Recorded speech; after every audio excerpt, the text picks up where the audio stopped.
Milestone school and কলেজে যুদ্ধ বিমান দুর্ঘটনার কারণ অনুসন্ধান করে প্রকৃত তথ্য উন্মোচনের দাবি জানিয়েছেন বিএনপি যুগ্ম মহাসচিব শহীদ উদ্দিন চৌধুরী অ্যানি।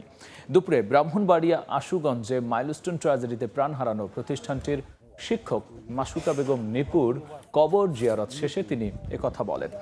জনবহুল এলাকায় প্রশিক্ষণ বিমান উড়ার কোনো সুযোগ নেই উল্লেখ করে শহীদ উদ্দিন চৌধুরী অ্যানি বলেন, দুর্ঘটনাকে কেন্দ্র করে ফ্যাসিস্টরা মাথা চড়া দিয়ে উঠেছে।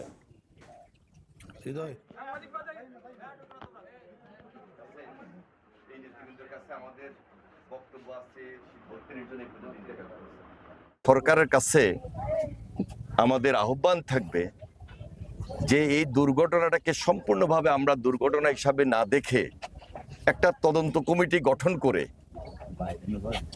প্রকৃতপক্ষে কিভাবে এই দুর্ঘটনাটি ঘটেছিল এবং সরকারের দায়িত্ব থেকে অনেক কিছু চাইলেও তো এড়িয়ে যাওয়া যাবে না।